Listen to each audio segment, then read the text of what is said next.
Welcome, everyone, to the Buddhist Path of Awakening course. And we're proceeding again through some of the chapters, very profound chapters in Volume 1 of the Profound Treasury of the Ocean of Dharma by Chogyam Trungpa. Tonight we're doing chapters 45 and 46, which are both about Vipassana, and Michael is going to lead off. Actually, I thought I was going second. Oh, really? Chapter 46, yeah. Oh, okay. I thought I was doing 46. Fine. Well, I'll do it. I guess. Alrighty. 45. And, well, yeah.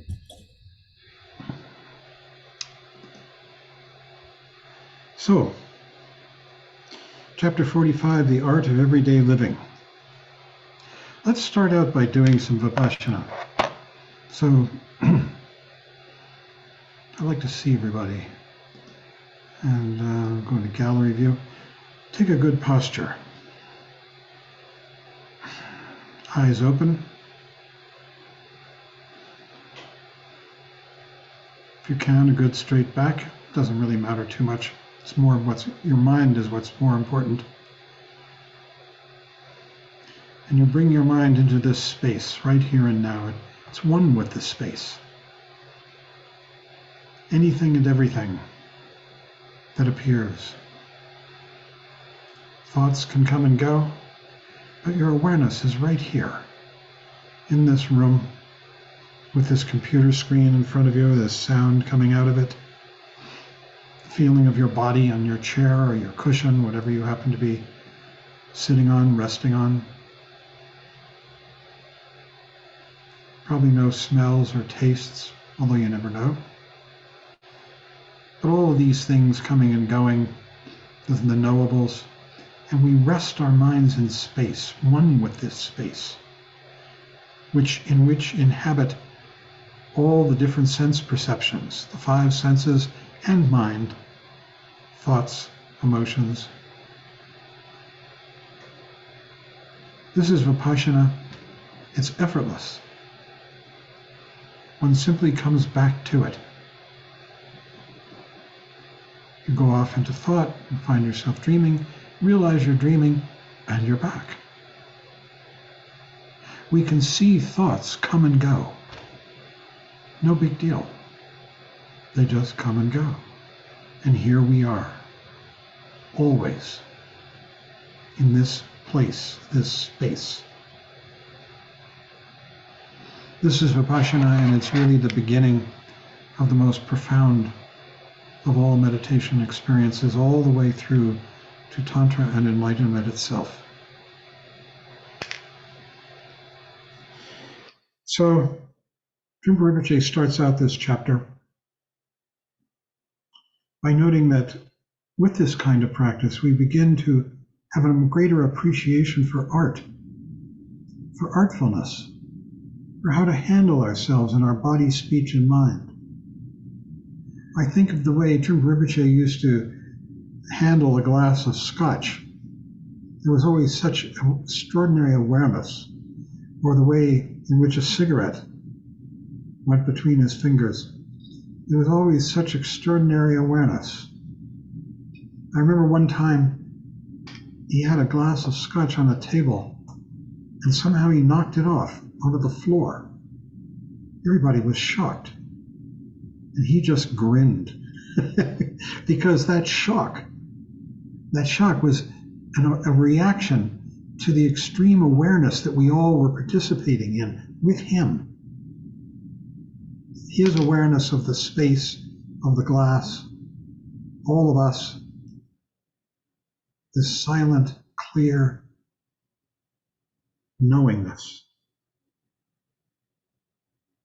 So this awareness brings artfulness into one's life, that one begins to handle oneself in a way that is more expressive, artful, perhaps beautiful, not absent-minded. When one is absent-minded, one does anything. But when one is awake, here in the present, then every gesture can be meaningful. So shamatha practice, being aware of the breath as it goes out, or whatever we might be aware of. It could be a mantra, it could be holding a pencil, produces a sense of being, that you're here in the present moment.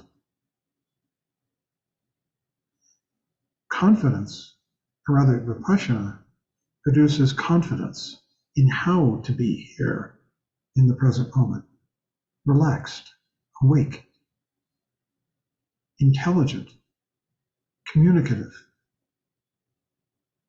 Shamatha, that sense of being here, solid, awake.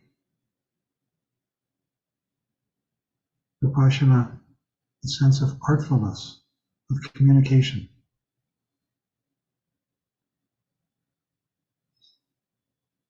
When somebody removed Barney Gonzalez, Barney, you have to come back in another time. Sorry, we don't know you.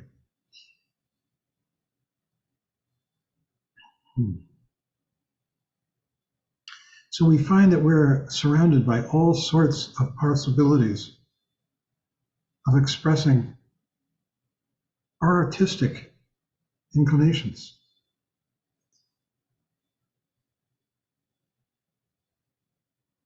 Through every aspect of our being. Through the way we eat, the way we hold a fork, the way we speak to another person, the way we make a gesture, the way we dress. When we showed up, we were all hippies. A lot of long hair, beards, dirty clothes.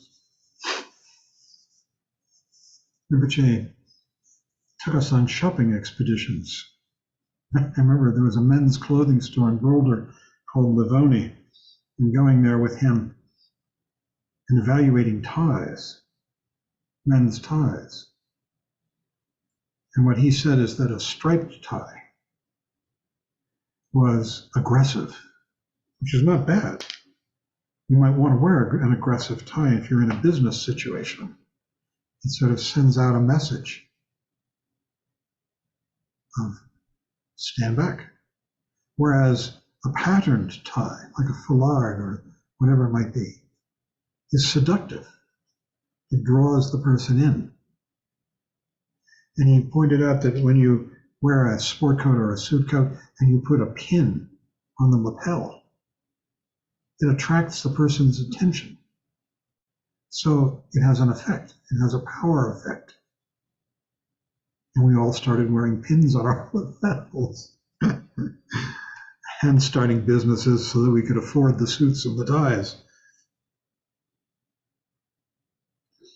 So it says being mindful has light tension, a light effort. We're placing a demand on ourselves. There is a feeling of duty and restriction, which may be very light, but we are still placing a demand on ourselves, a demand to wake up, to come back from dream every once in a while, as much as we can, and rest here, just like right now. Here we are, in the present. And, but in contrast, that's being mindful. Vipassana is based on appreciation. Nothing is hassling us or putting demands on us. Instead, we simply tune into the phenomenal world, both inwardly and outwardly. So in Vipassana, the idea of the artist is very important and necessary because we're tuning in and appreciating the world as it arises and as we take part in it in this present moment. Shamatha is coming back, the feeling of being here. Vipassana is being here. We're awake, aware, appreciative of the communication and the meaning. He says our life is a work of art in everyday life. This is Vipassana. In cultivating an appreciation of everyday life, some deliberateness or watchfulness seems to be necessary. You need to tune in to your day-to-day behavior. However, though you need effort, that does not have to be heavy-handed effort. When you try to do something very meaningful, you usually just become numb. So it's a light touch. You just do it.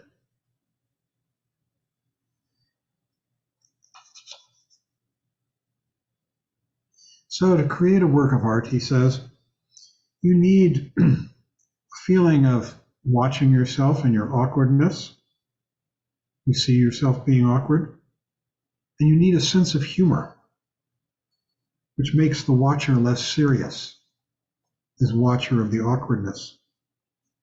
And also it creates the possibility of some improvisation, that sense of humor about me and my awkwardness and my silliness, which I could let go of at any moment. The opposite of humor, he says, is aggression. Has no room for artistic creation. We're being aggressive. We want things to be this way and not that way. The attitude of aggression is that everything is the same. It's the attitude of a street fighter, he says. The attitude that life sucks. Nothing to do but defend yourself, and you probably won't be able to do that very much. Crudeness, as opposed to artistry. That's aggression. Dumb and blind. This is the subtleties of life and its interesting points. You know how you feel when you're aggressive? It's just crudeness. You're unwilling, when you're aggressive, you're unwilling to engage in boring or repetitious behavior. It prevents you from seeing or developing the patience to actually experience something fully.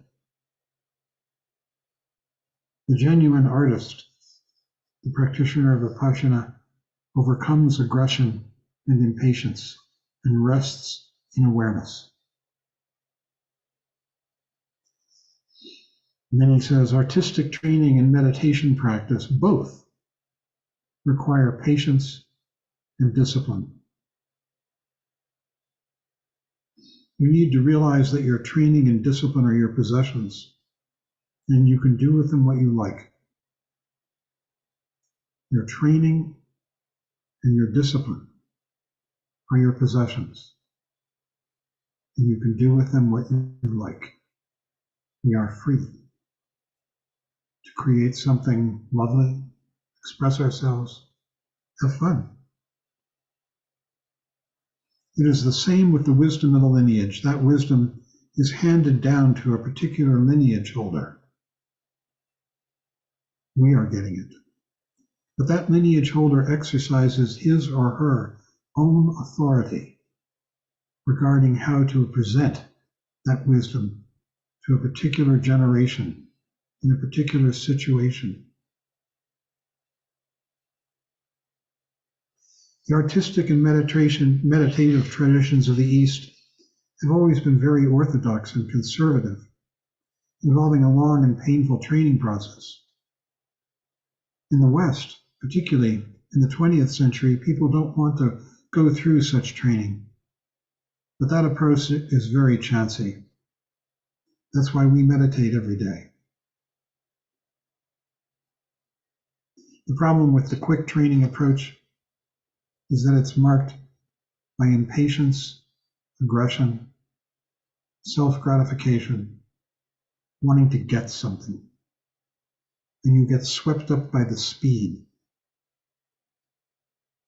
This kind of approach to art doesn't work.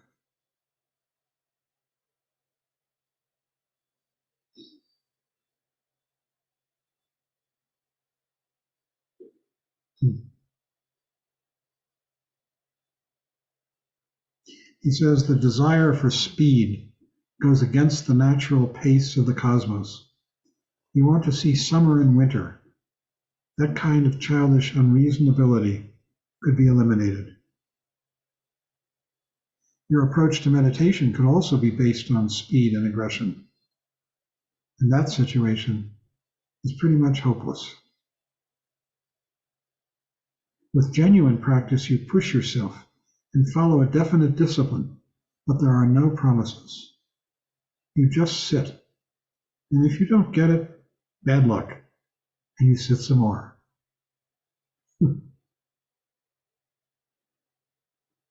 Where is that picture? I have a picture of him around here doing art. Yes.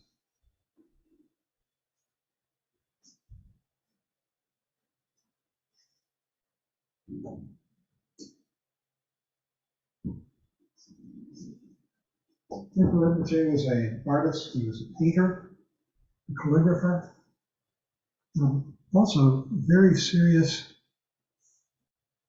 flower arranger. He actually had a degree from a Japanese flower arranging school in London before he came to the United States. Here he is doing one. He used to do some very large ones. And there was always this quality of such gentle appreciation and consideration as he cut a branch or a stem, as he placed an object in the water or wherever it was going to be placed.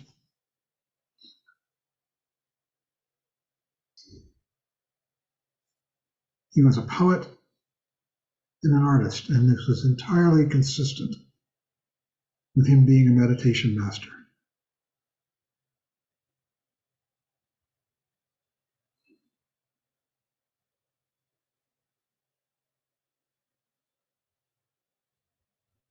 He says patience is very important. In Vipassana, your abilities or potentials are completely opened, so art comes naturally and easily. You don't need much inspiration, much vocabulary, or any tricks in order to create good poetry, painting, music, or other art forms. He never created music. But painting, yes, and calligraphy, oh yeah.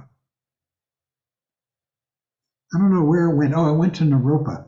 In Boulder, there used to be this very large painting of a dragon when you walked into the Boulder Shambhala Center. But Naropa came and got it.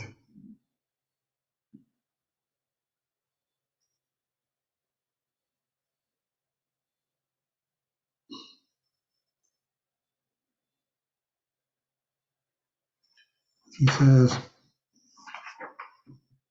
when psychological aggression, that's like wanting things to be this way, is transmuted into the energy of artistic talent, expression, you begin to realize that you can do all kinds of things to your amazement. You can write a novel. You can do calligraphy. You can create music. You can make beautiful conversation with another person. So this kind of awareness, Vipassana, relaxing into awareness in this present moment, appreciative, here, intelligent, releases you from the bondage of self-doubt, which is a terrible bondage. Self-doubt utterly ties you up. It's as though you're bound by ropes.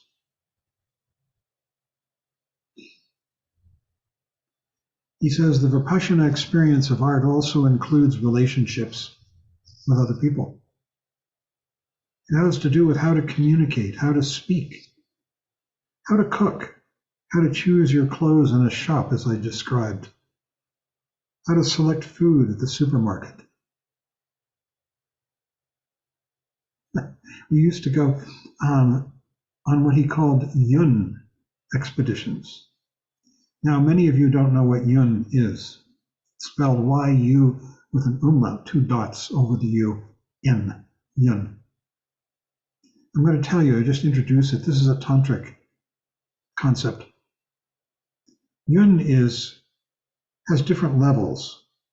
At its most basic, it's an actual substance that can be found in the ground, supposedly. I've never seen it. what other people say they have, and it's green. Rinpoche said there was a lot of it up on Cape Breton in Nova Scotia. You could dig and find yun. But more commonly, the way we experience yun is a feeling of beauty, wealth, richness. When we look at something, gold can have a lot of yun. Gems, jewelry, but also clothing. And we used to go with him shopping for ties, for instance, and he called them yun expeditions. We'd go into a clothing store and look for clothing that we felt had yun, this feeling of richness, of wealth, of glowing. But you can find it anywhere. I think that gold, I forget what it's called. It's actually the top knot on Buddha's head. And the tanka behind it have yun. You can't see it very well in this image because of the computer camera, but you can sort of get the feel for it.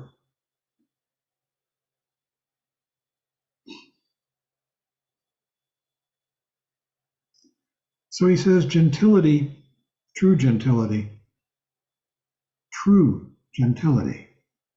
which involves appreciation and gentleness, has nothing to do with a particular culture, which you may not know. Rather, it has to do with your instincts being open and having the room to bring your potentialities into action with intelligence, with sensitivity, with gentleness and appreciation. This has to do with becoming a bodhisattva,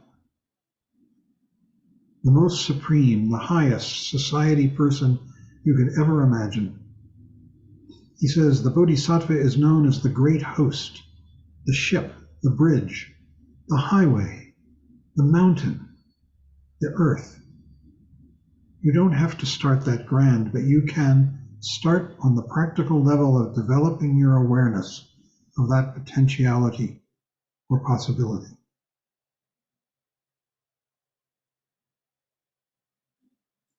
And this is really the key. He says, and I quote, within Vipassana experience, this is this open awareness, right?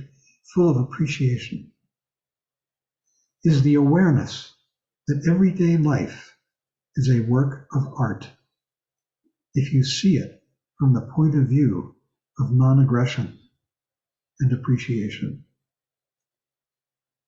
This overcomes ordinary clumsiness and crudeness and fundamental phenomenological clumsiness and crudeness. Art is not about creating charm and beauty alone. It is anything that is workable or rich. In terms of art in everyday life or Vipassana experience, transcending aggression, wanting things to be different than they are, and transcending that is the root of all the artistic talent one could ever imagine, because it has appreciation for what is here. Like the sword of the wisdom bodhisattva Manjushri, genuine art cuts the speed and aggression of ego. So I'll stop at this point, and Michael will take over for the second chapter. Okay.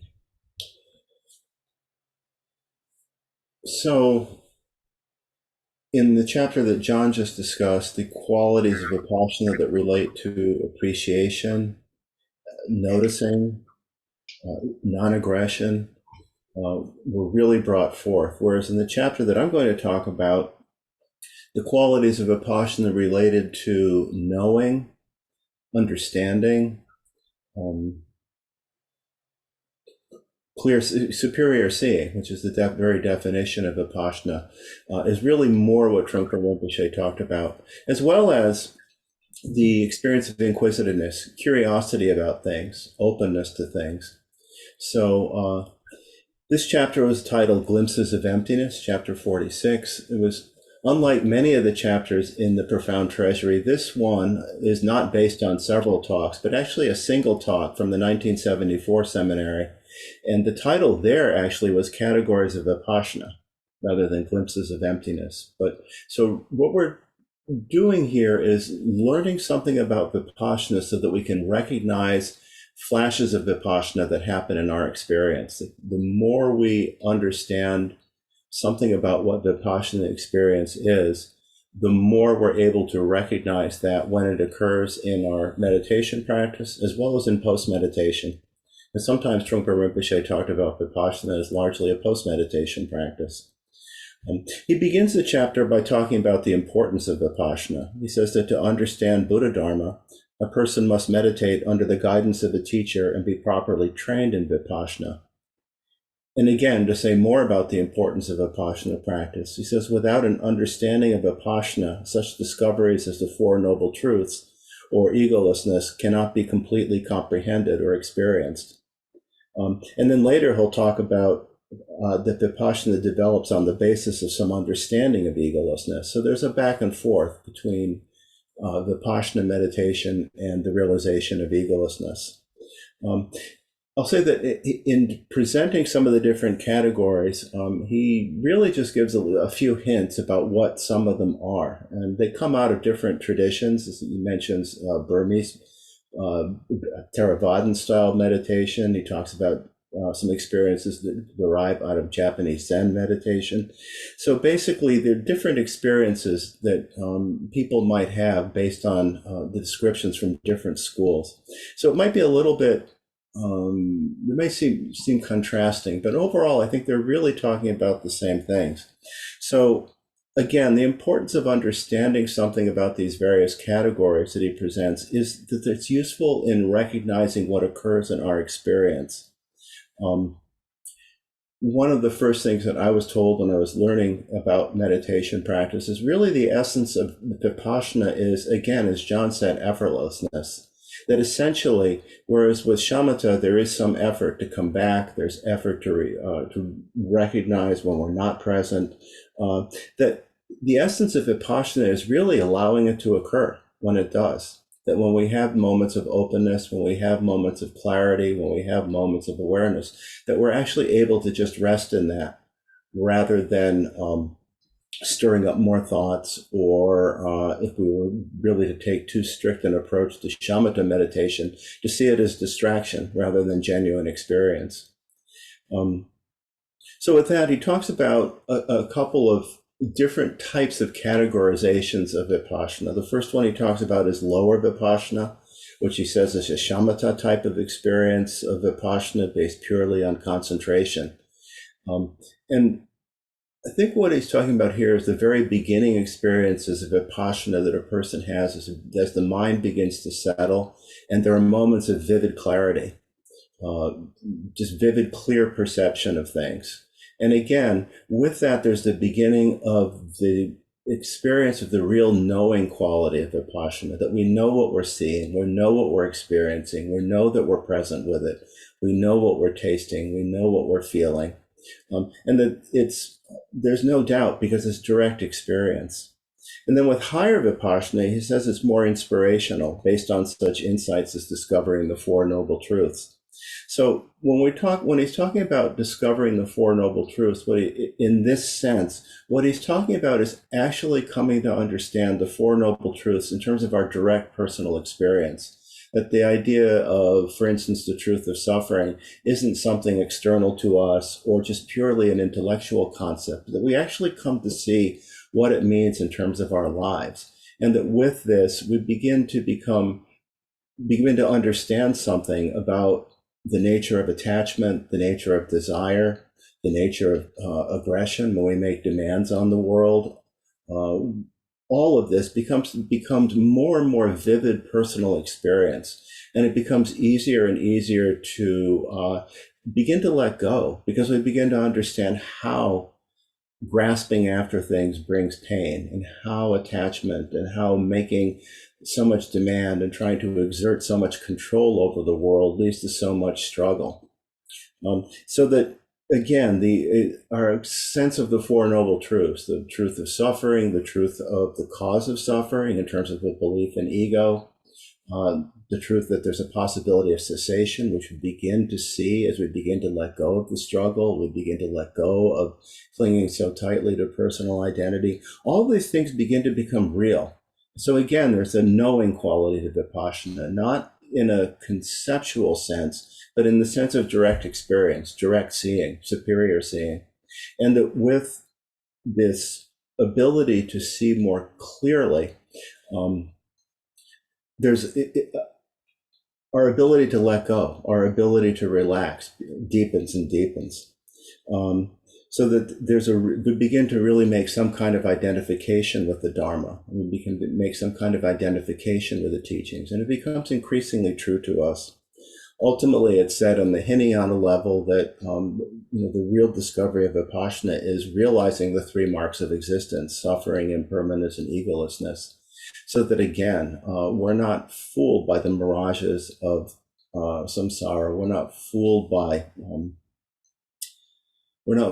by our habitual mind as easily and as quickly. So that's one system. And the other system he talks about discriminating awareness and immovability.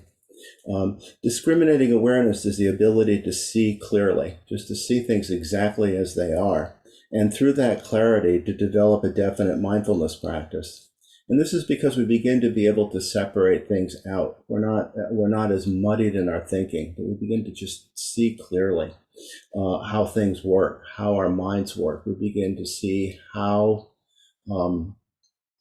we can begin with a simple thought that gets elaborated into a whole view of the world.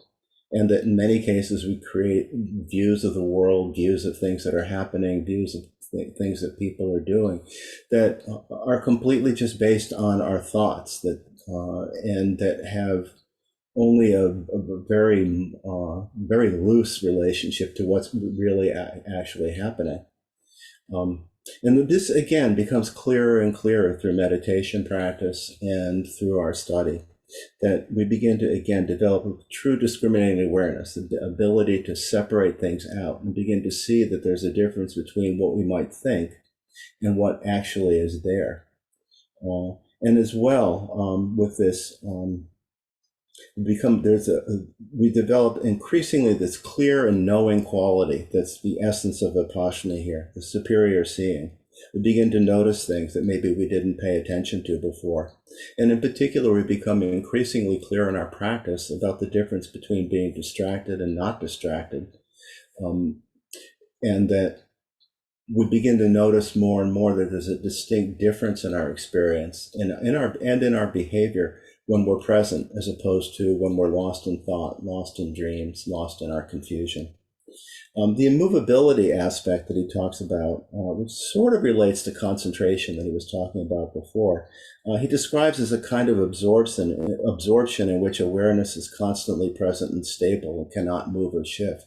So he's talking about a level of Vipassana where we're able to just simply be in awareness, and rest in awareness, recognize awareness, without being so easily swayed by our moods and feelings. He says that there's different degrees of immovability at different stages of Vipassana, but that ultimately it's a powerful experience based on the confidence that we have found the correct path, and therefore we can't forget it. We become absolutely certain about the power and the necessity of practice and study. As he says, we've been converted to Vipassana and have faith and trust in it. And with that, actually, I went back and read the seminary talk that this chapter was based on. And again, I think one of the things that I admire the editing that was put into creating this text, but I think that in some cases, what the editor did was to take material from the questions and answers and embed it in the text. And in some cases, I actually think it's interesting to go back and listen to the original question and answer. So in regard to immovability, this was at the conclusion of the talk. Trungpa Rinpoche almost always took questions from this audience. And someone asks, in the beginning, you said there were two aspects. discriminating awareness and the immovable aspect, which had something to do with absorption that cannot move or shift. I really don't understand what you mean by immovable there. And Rinpoche's answer is, it's a powerful experience which comes to you rather than you trying to recreate the whole thing. It's a powerful experience which comes to you rather than you trying to recreate the whole thing. And the person asks, does it have anything to do with attainment? Have you attained something? And he says, no, it's a question of confidence that you found the correct path and therefore you can't forget it. It's a kind of conviction. But I think, again, that notion that it comes to you is because with Vipassana, we begin to recognize gaps in our conventional habitual thinking. And with that, we're open to, again, our direct experience. And with that, what comes to us again is this sense of immovability, this sense that this is right, this is good, this is clear knowing about what it is that we should be doing or what we could be doing.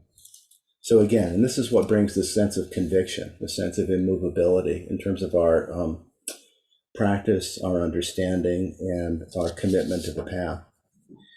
Most of the chapter, though, he relates to 3 stages of Vipassana. The first one was acting like an infant. The second one he described as equal taste. And the third was seeing things as they are, which you could talk about or think about as different levels of relaxing into and deepening Vipassana experience. But again, I think it's to go back to what John said. The idea of Vipassana is it's essentially effortless. There's a sense of effort to shamatha in the sense of coming back, working with an object of meditation, such as the breath, or there are other objects we could use, like visual objects. But with Vipassana, it's really a question of opening up and letting go, and just letting the mind's natural intelligence work. One of the slogans of Naropa Institute way back when was this, where intellect and intuition meet. And that's another definition of Vipassana, actually. It's not so much that it's again that ability to see in direct experience, intuitively, immediate direct experience, the truth of what we might have studied conceptually or intellectually, but so that it goes beyond concept into real experience. In any case, the 3 stages of Vipassana, the first one that he talked about was acting like an infant, which he said was like teaching an infant to walk. And he says that this develops from very intense shamatha practice, which brings up what are called visions of emptiness. And he describes this as when you suddenly stop speeding and become absolutely still, he says you get a kind of backfire of speed within the stillness. Because you're so confused between stillness and speed, you create visions or hallucinations which don't have any real substance. So, and he gives different examples, like feeling that you have a giant head or a small body, or maybe one of your toes looks really large. You maybe hear sounds, maybe even have moments of terror that you don't exist because there's such letting go. And he says such experiences may seem profound, but as long as there's humor or play, he doesn't see them as a problem. And I think there's a couple of different ways to understand what might be happening here. One thing is that there is increasing awareness and the letting go of reference points. And with that, some of the relative nature of things becomes more apparent to us. So there's a real loosening of fixation and less habitual control over our experiences, particularly our sensory experiences. And with that, there's a real letting go. But sometimes that lends itself to a certain amount of confusion, or he says a backfire of speed within the stillness, so that mind's not completely settled, so that we grasp onto reference points as there's this loosening up or letting go of mind. But I think the most important thing is, as he says, as long as there's humor or play, he doesn't see a problem with them. This was another one where there were several points and questions and answers that I wanted to share with people. So the questioner begins by saying, the things that you mention as hallucinations of emptiness sound very much like what's described in the Visuddha, I don't know what this text is, in the indications of access concentration is the translation of it. So I'm guessing it's a Theravadan text of some kind. That in order to cultivate intense enough shamatha, to have excess concentration come up, you have to follow both the in and out breath. I'm curious about the relationship. Well, I sometimes have, Trungpa Rinpoche says so. Well, I sometimes have the feeling that by following just the out breath and breaking at the end of the out breath, we don't develop the kind of intense shamatha which leads to this kind of experience. And Trungpa Rinpoche answers, I think the precise point there is that the signs are deceptive and unnecessary paraphernalia. You don't have to have these signs to make sure that your practice is right. So you're actually trying to avoid having any signs or hallucinations at all. Because of that, the in-breath is regarded as just a gap rather than in-breathing, which produces some tension. In this case, our technique is to try to avoid any encouragement of psychological signs or hallucinations. And then another questioner asks, in my practice, I've felt funny things like my head is big or my toes are big or something. And I've generally tried to get away from it by coming back to my breath, extra special, or sitting up straighter or something. Should I just let it go when it comes up? And Trungpa Rinpoche says, I think so. As long as there's some kind of sense of humor playing, I don't think these experiences are a particularly big problem. This was one of the big problems that Gampopa had. When he had to run back and forth from his cave to Milarepa's cave, he had these visions. Now this must be it. And what would happen is every time Gampopa would say, I've had this experience in meditation, Milarepa would say, fine, go back and meditate some more.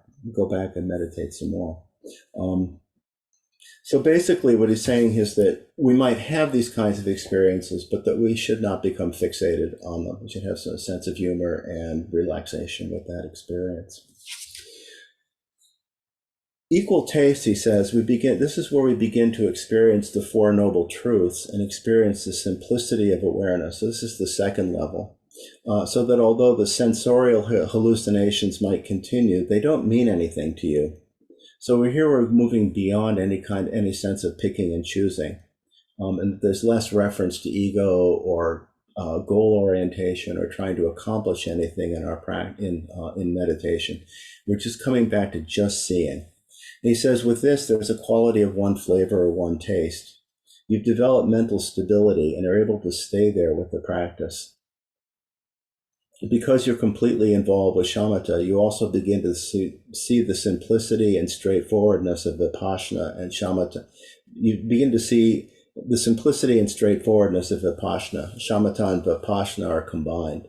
So at this point, it's not that shamatha stops, but that you could say the object of shamatha becomes awareness itself, and that we're able to just rest in awareness with more equanimity without being swayed back and forth by whatever we might experience. And so this is the sense of equal taste, that whether we're experiencing thoughts, whether there are no thoughts, it's all the same in the sense of that we're simply resting in our awareness. So this is actually, as you might guess, this is an advanced stage of vipassana. And here again, I just wanted to read the questions and answers. Does shamatha vipassana correspond to the second level of vipassana experience? He's talking about shamatha vipassana being shamatha vipassana combined. And Trungpa Rinpoche says, yes, the combination of the two, in some sense, yes, because you've developed some mental stability. So again, the stability comes out of the shamatha experience, but we're able to then rest in awareness without being thrown, without losing our seat, without becoming distracted or overwhelmed in some way. The combination of the two, in some sense, yes, because you've developed some mental stability. Basically, you're able to stay with the practice and you've become completely involved with shamatha. Because of that, you begin to have a sense of simplicity. That's the second level, yes. That's shamatha and vipassana combined together. That's the goal, so to speak, that's aimed at, particularly in the Burmese meditation schools. They highly recommend the second category as one of the most important experiences. And then the questioner asked further about the third level of Mahavipassana. And Mahavipassana is a step further beyond that. Trungpa Rinpoche, yes, a step further, that because it brings some glimpse that you are inherently nothing. It's not a meditation experience alone, but there's some kind of fundamental devastation. A fundamental sense of devastation begins to take place, which is Mahavipassana, or a primitive shunyata experience. And then the questioner asked, is that something that sort of came along from a Mahayana point of view? And Trungpa Rinpoche says, well, it is the influence of the Mahayana way. When you become highly involved and highly trained in the Hinayana world, your outlook and your experiences are becoming more Mahayana-like. The doctrinal or philosophical schools and their labels are just an extra thing, pigeonholing, which doesn't make any sense as far as the practitioner is concerned. And those who are really completely and thoroughly absorbed in shamatha practice are Mahayana-like no matter which Hinayana school they're in, even the Sarvastivadins or Theravadins. So the question and answer sequence there kind of jumps into the third level of Vipassana that he talks about, seeing things as they are. So with this, he's talking about, again, a level of clear seeing or perception or knowledge, again, the knowing quality of Vipassana, Mahavipassana, which he says actually creates the link between Hinayana and Mahayana, in that we begin to experience emptiness or shunyata. And with this, he says, you begin to sense that you're empty, that your psychological makeup, the embellishments you indulge in, and your thought processes are all non-existent. Because awareness is very direct, precise, and simple, it brings spaciousness and a glimpse of shunyata. So the level of shunyata that we're talking about here is quite similar to what we read in Khenpo Sosum Gyamto's text, Progressive Stages of Meditation on Emptiness.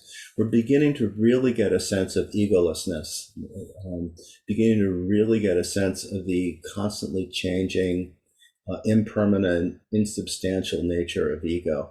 When we actually look at our moment-to-moment experience and realize that it's changing all the time.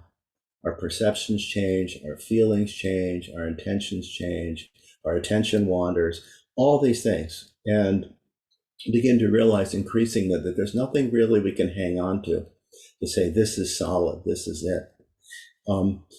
The way Trungpa Rinpoche puts it in this, as he continues with this in this chapter, is you have a glimpse that you're fundamentally nothing, not as a meditation experience alone, but as a kind of fundamental devastation. So more and more there's an opening up, a letting go. In Mahayana Vipassana, he says there's a feeling of being helped out rather than helped in. You're pulled out of whatever realm you're in, a realm that's completely empty. You begin to realize that you don't have an origin and you don't belong anywhere. And again, this really relates to the sense that Vipassana is something that comes to us rather than something that we have to make any kind of effort to create. In fact, you could say any effort to kind of create these kinds of experiences will backfire, because it's inevitably going to be some kind of goal-driven, concept-driven idea of what it is rather than genuine experience. So that's why he says the path comes to you rather than you going to the path. And he says that really, even though he describes as the devastation in the sense of beginning to see through ego, that really it could be fear or celebration. And as he says, it really depends on our attitude. He says the experience that you have nothing to hold on to is continual, and that goes on up to a certain point in the Vajrayana. However, in this case, it's just the simple experience that you exist, but there's awareness, you're here, but at the same time, you don't have any ground. You have no ground because awareness is constant, and the characteristic of awareness is emptiness. Emptiness, as he says, emptiness does not have a portrait, does not have a reflection or identification.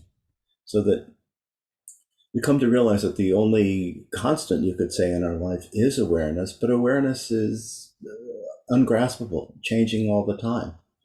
And again, this, in the questions and answers, I had some things to say that I thought were kind of interesting. This questioner asked Rinpoche, the experience of simplicity and emptiness that you mentioned that begins at the Mahavipassana level and continues up to the Vajrayana. If one was just to sit following some basic meditation practice, would you naturally get to that level, or is there a necessity to change meditation techniques at some point? Trungpa Rinpoche's answer: you don't change your meditation techniques, but what actually happens to you is that you really follow the path directly and properly. If you follow the path properly and directly, the technique becomes slightly different. It changes by itself at a certain point, and concentration on the breath becomes irrelevant. There is concentration already, mindfulness already, so it becomes different. If you go on long enough, it becomes tantric. The technique comes to you, and ideally, of course, as it has been described in the books, the visualizations come to you.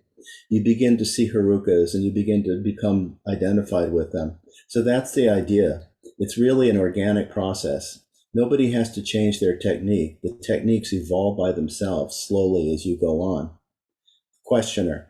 So you could just be sitting doing basic shamatha practice, and then through the years or whatever, your practice would just evolve? Answer. Through the eons, yes.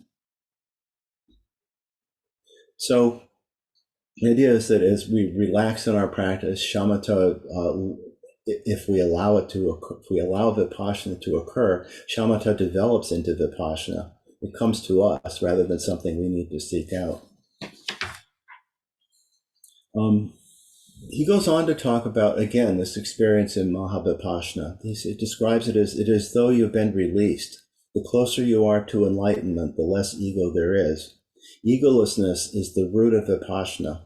Since ego provides an ongoing ground and reference point, you're losing your foundation. Therefore, you're helped out rather than helped in. You lose your reference point and you become thinner and thinner. And he continues describing the process of discovery of egolessness through Vipassana, as well as how egolessness feeds back into Vipassana by saying Vipassana cannot be given birth to, developed, or taught unless there's some understanding of egolessness. Egolessness of self, egolessness, and he describes this as egolessness of self, and just the beginning of introduction to egolessness of phenomena or egolessness of dharmas. And so I think there's one last question and answer piece in relation to this that I wanted to read.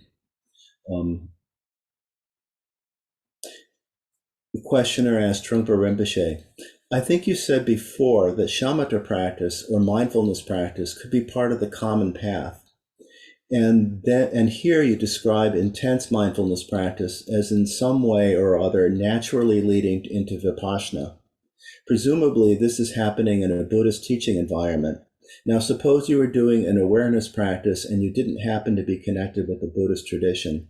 I'm wondering whether you would discover vipassana, or would it be that, or what it would be that would prevent you from that discovery.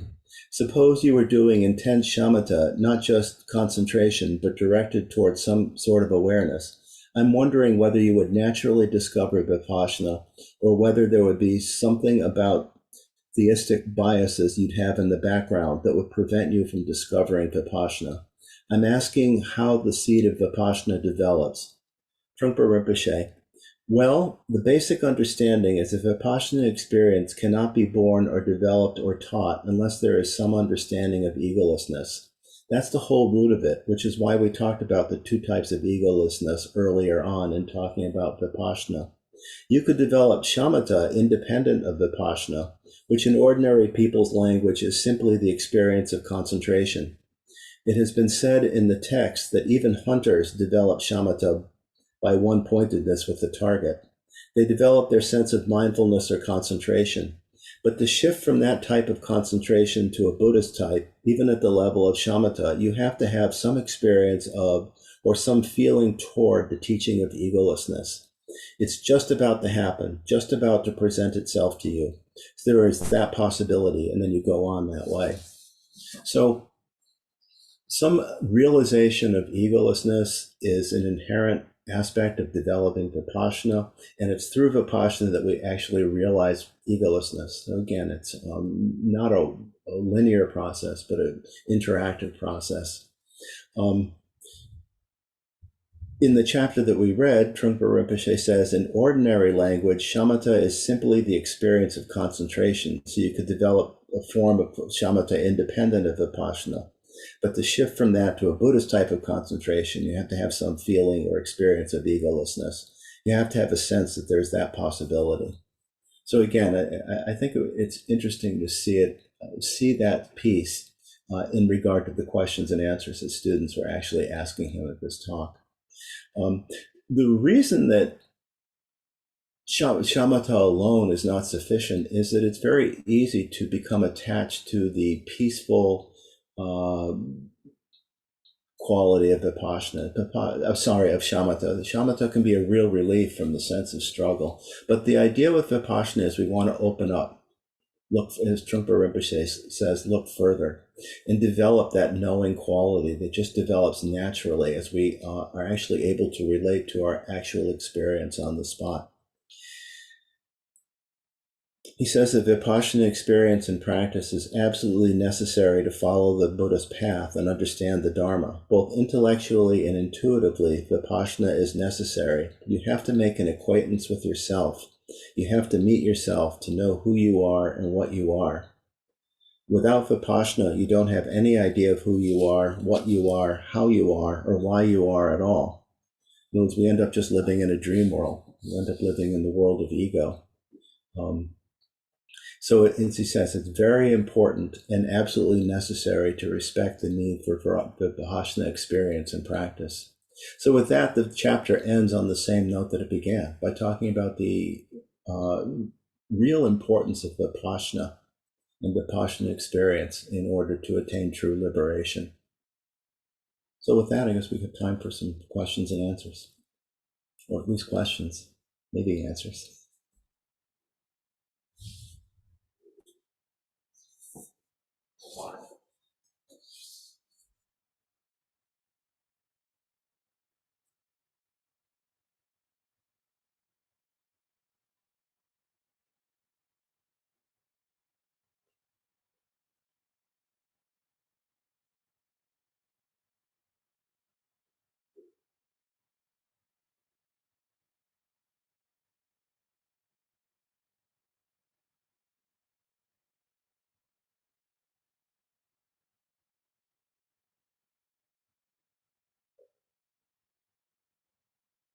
Shinyi?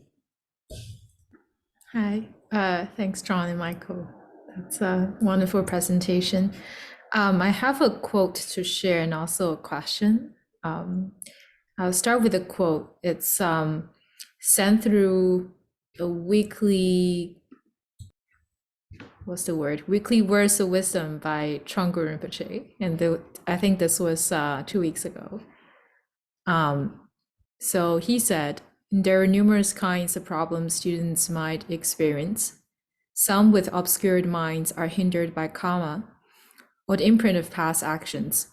No matter how much they might analyze, they are not able to see mind itself.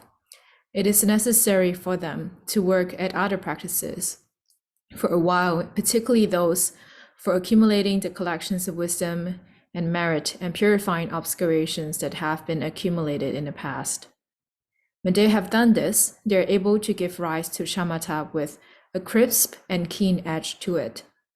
Through sustaining that shamatha, they are eventually able to give rise to the insight of vipassana, the realization of mind's nature. There's a lot in that quote, and I find it to be relevant to our discussion.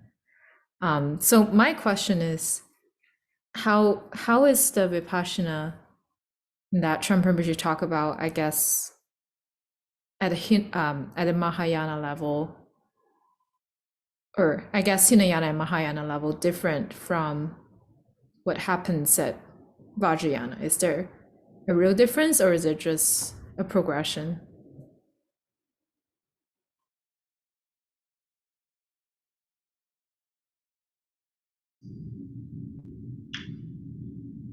I'll take a shot. Vipassana is a word that refers to the open, intelligent aspect of knowingness, the effortless, open, natural, already here aspect of our intelligence. That aspect, open, natural, effortless, and intelligent, and not only intelligent but compassionate, is the very essence of enlightened mind. I think that what is happening is that our understanding, we are letting go more and more of belief in a self. Belief in a self just obscures vipassana, obscures this open, clear knowingness. Because suddenly we're thinking about me, I. And then it disappears. The thought goes of I. And here it is, this open, clear awareness in our present experience. Happens all the time. So really, progression on the path is a matter, I think, of shifting one's loyalty and intelligence from focusing on I want, I do, I think, I hope, I fear, from focusing on that to letting it dissolve. It just dissolves. It goes away. Just like these words, exactly like these words. The word is there and then it's gone. The same thing with I. And once we begin to identify vipassana, we're switching our loyalty from that word, I, and everything that constellates around it, to this natural, open awareness that is here now. It's not about the future. It's not about the past. It's not really even about the present. It's just this. When we let go of ego. Does that address this? So I guess there really isn't a difference. You guess there really what? So I guess there really isn't a difference between like so-called Mahayana level, Hinayana level, or Vajrayana level. It's just the same thing, but depends on, I guess a degree to which your concept and obscuration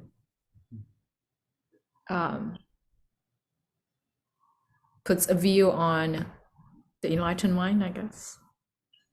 Well, I think too that as the awareness of vipassana awareness becomes more and more intense, clearer, more dominant, your understanding of what this world is, that is seen through that lens, if you can even call it a lens, changes. And those changes are described at the levels of the path, of the Mahayana and the Vajrayana levels of the path. And there are many different levels and different descriptions of what you experience and the way in which you see the world. As you might say, as your mind clears, if you can even talk about having a mind, as this awareness clears into vipassana. I think, when they talk, at the middle level of the path, shunyata. When you get to Tantra, there's Mahamudra, there's Dzogchen, and a lot of other refined concepts to describe this open awareness. At the Dzogchen level of the path, the practice is called cutting through to original purity. And that's vipassana. But it's emphasizing that you're cutting through confusion. That's what vipassana does.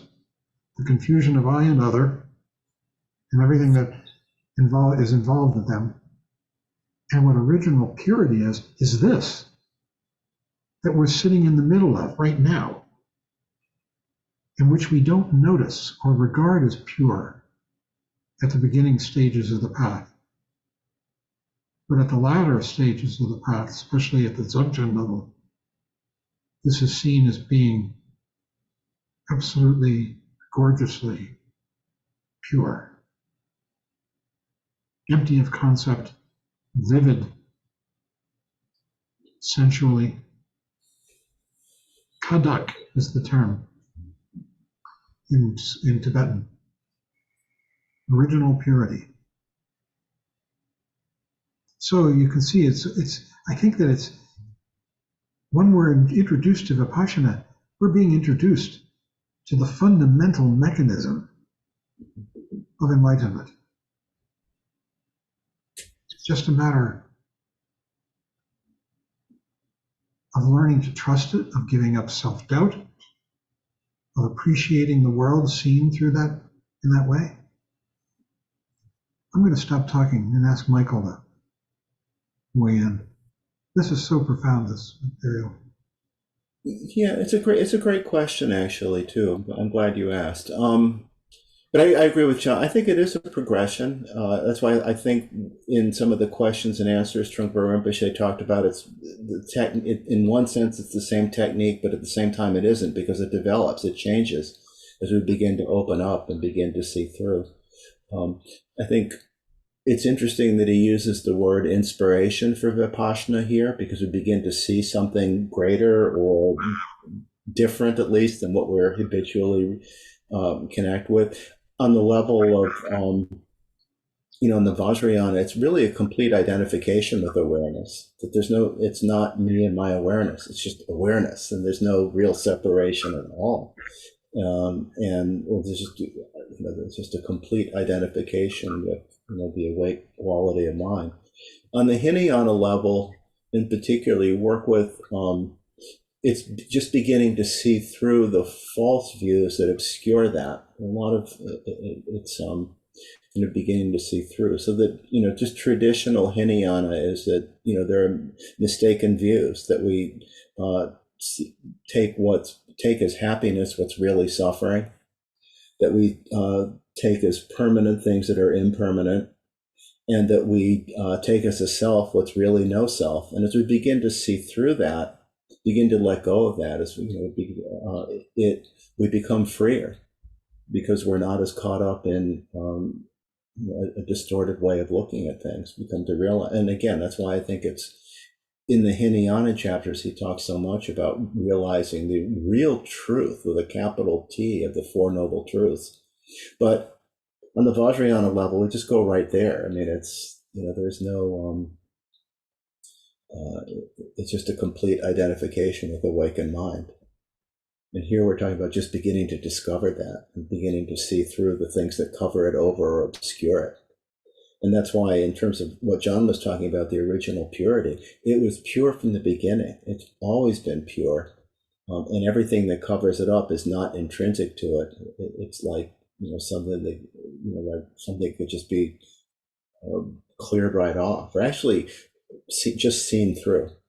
You come to realize that, what I took to be true wasn't. And it was the belief in a self, the belief in permanence, the belief that things that ultimately lead to suffering will make me, bring some kind of happiness when it won't.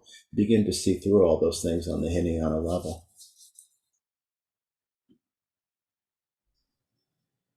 This is such profound material. I was thinking about his emphasis on the Four Noble Truths. The truth of suffering, the origin of suffering, the cessation of suffering, and the path. And then just realizing the first one, the truth of suffering, that we believe in me, and that I am constantly in pain because I'm not getting what I want, or I'm getting what I don't want because I'm suffering. I. And then we begin to practice. We begin to practice shamatha even, just basic shamatha, coming back from thought to awareness of the breath. And that thought of I goes away because now we're being aware of the breath. And there's tremendous relief in that.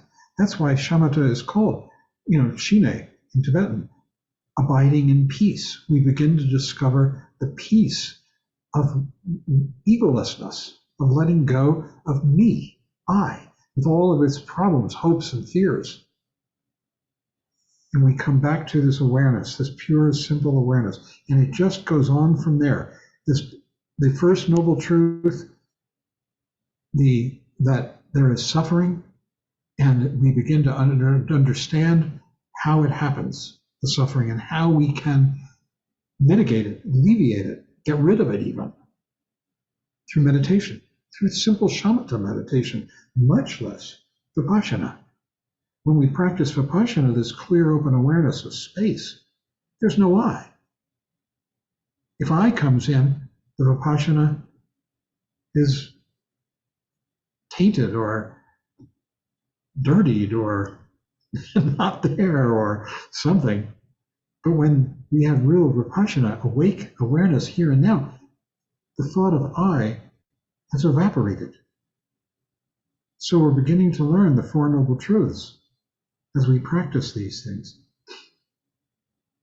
The first one, the truth of suffering, that the suffering all constellates around this constant assertion of me, I. And that the second one, that there is a release from suffering. How? By simply letting go of I. And then the other three, I'll stop here. The other two, rather.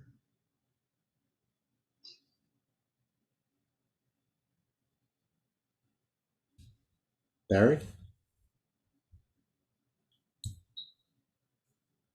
Yes, I was really struck by that teaching of recognizing the truth of the Four Noble Truths, I mean, personally, directly. And what Xinyi gave us that reading brought up something that I've been thinking about a lot because in working with, I talk to a lot of people. I give meditation instruction and talk to them about their practice. And I do encounter those who just don't seem to get to that point of experiencing the gap. They're able to intellectually encounter, participate and do the practice and all that. But, what that description of really starting to truly understand the truth of suffering, that requires a kind of a gap, a kind of a shift, of stepping into a little different world, at least for a moment. And I've worked with people who just don't seem to get there, to get that. And so Xinyi, what you read about, he was talking about obscurations, possibly from past karma. And I'm wondering, what can be done for that person? Yeah, if I may add, I think just even having an interest in meditation and being able to, or like wanting to stick to it or having enthusiasm is so much, I believe, is so much product of merit and karma. So like not to even speak of having the experience of a gap, like to even have some interest is such a rare thing. I'm not sure what can be done. Maybe you can dedicate your merit to that person. So maybe that person sticks to the practice and experience again. This is more than one person, but I've encountered this. Dedicate to all of them. What? You can dedicate the merit to all of them. Dedicate the merit, yes.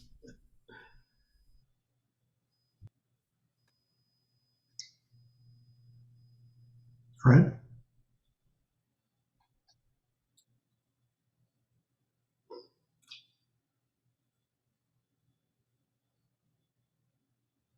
Fred, you're muted. Were you not going to speak? Oh, I hit the wrong button. There we go.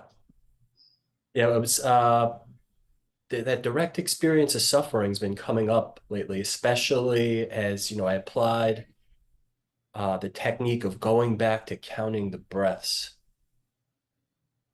The other Friday morning, I was sort of in between waking and sleeping, maybe like 4 or 5, waiting for my alarm to go off. And I'm just counting the breaths. And this tremendous resistance was there.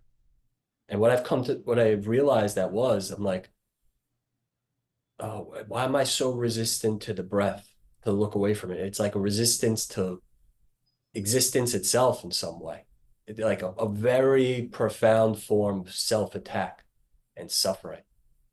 But then when I got up, I meditated. I'm like, all right, let me apply the counting the breaths, much lighter than it's ever been.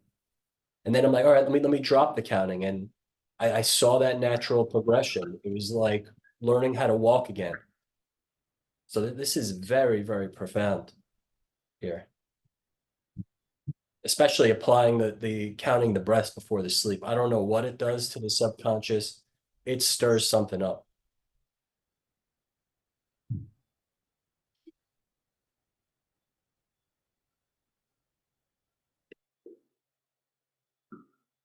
Done. A couple things. Michael referred to the Visuddhimagga, and I used to do some retreats with more in the Theravadan tradition, like at places like Spirit Rock, for example, and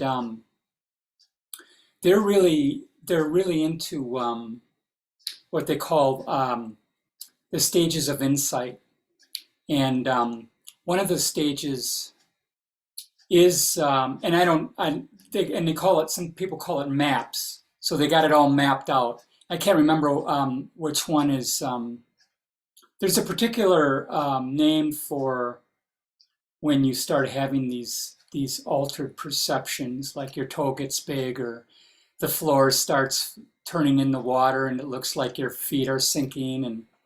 And you know, in interviews, the teacher will go, okay, this is where you're at. Go back and keep sitting, you know. Now this is where you're at. Go back and keep sitting. The other thing is they're really into the jhanas, like really, rather than sort of avoiding them, they're really, you know, oh great, you hit the first jhana, great. Now, and then the second jhana and the third jhana.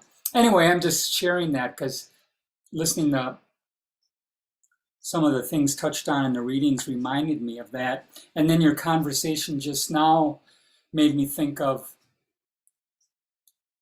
this path is a little different. There's not an emphasis on, like he was saying, the in-breath, more on the out-breath, having a sense of humor about these alterations if it happens, and going into being aware of the present and aware of awareness.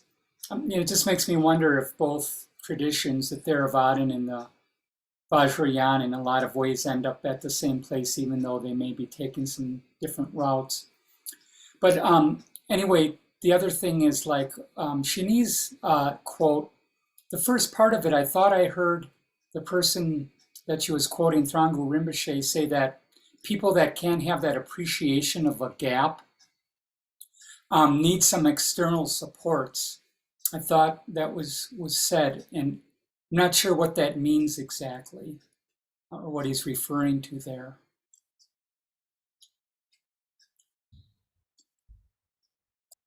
Yeah, there's Should the you read word the quote again? purification. Okay, I can read it again. There are numerous kinds of problems students might experience. Some with obscured mind are hindered by karma or the imprint of past actions. No matter how much they might analyze, they're not able to see mind itself. It is necessary for them to work at other practices for a while, particularly those for accumulating collections of wisdom and merit and purifying obscurations that have been accumulated in the past. When they have done this, they're able to give rise to shamatha with a crisp and keen edge to it. Through sustaining that shamatha, they're eventually able to give rise to the insight of vipassana, the realization of mind's true nature. So Don, I don't think he's talking about external support. It's more just maybe like the teacher would advise the students to do some other practices in terms of purification and accumulating merit. I know there's some.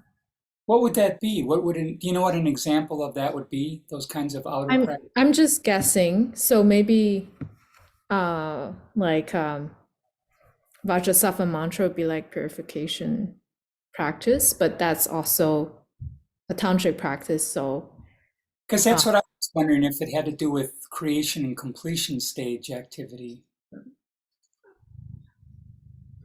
I don't think it has to be, because if we're talking about like Vajrasattva mantra, it's not necessarily creation or completion practice, right? And there are many things you can do, I guess, for accumulating merit. It doesn't need to be a practice. You can maybe like release animals or something like that. Like there are things you can do, but I'm not sure exactly what he's referring to. Yeah, maybe visit a nursing home or something, or do good deeds. I don't know. Well, some practice of generosity, that's often connected with accumulating merit, some sense of generosity, taking refuge, things like that, yeah.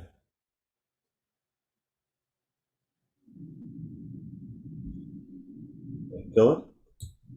So on a really basic level and with really simple language, what your initial people want to be able to accomplish is they simply need to lighten up.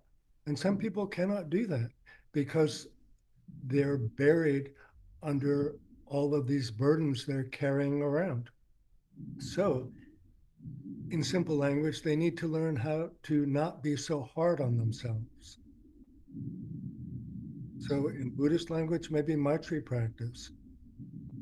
But 100,000 Vajrasattva mantra recitations might also do it, but they're probably not at that point.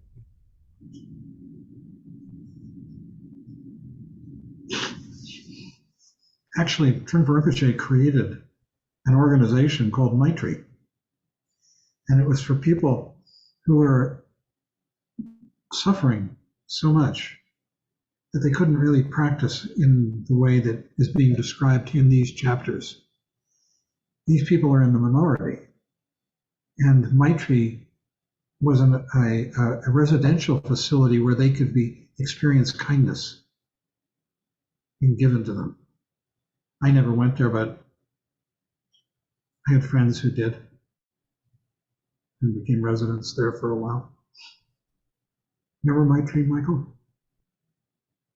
I Yeah. visited.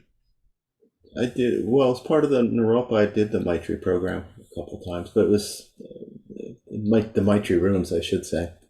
Yeah, I think that's different than the. It was different. Yeah, it was actually supposed to be a therapeutic environment. It was.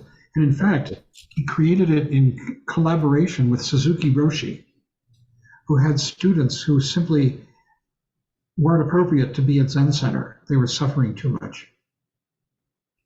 No, it wasn't Marpa House.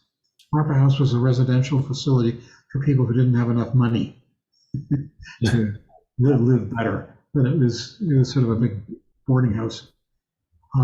That'd be like the Windhorse places, Windhorse project, like the community residential treatment, community-based residential treatment with practitioners. If you're familiar with that, that's something that Edward Podville started. Ed Podville was involved in Maitri. Yes, it's true. The Maitri Center was in Wingdale, New York. It was. And I actually visited there. Yeah. But you're right. Ed did call either Windhorse or Maitri Psychological Services, and the idea really was to try to work with people in a natural home setting, and had a lot to do with very much a sense of basic attendance, of really taking care of people, taking care of the environment, and working with environment to kind of evoke sanity, to actually kind of create the kind of gap that I think Barry was talking about, or at least begin to have some appreciation of it. The gap's always there. It's a question of whether we can recognize it. It's really time to stop. I was going to, the whole thing, in different places where he talks about speed of mind in these readings, it's interesting to think about what that means. But sometimes it's the speed with which we go from one thought to another thought. But in other cases, it's really the speed with which we take any one thought to be true and then elaborate and blow it all up from there. So it's again, a sense of the speed of habitual mind from a single thought creating an entire realm, an entire dream. And we can see it happening when we slow down enough in meditation practice to pay attention to what's happening in our minds.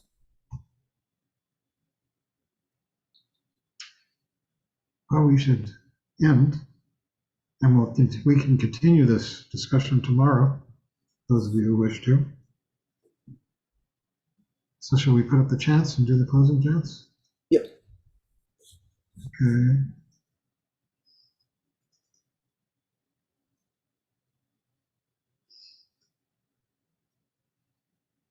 Who's leading? Michael? I will. So we'll close by reciting a prayer for peace and dedicating the merit generated through our practice and study for the benefit of all sentient beings.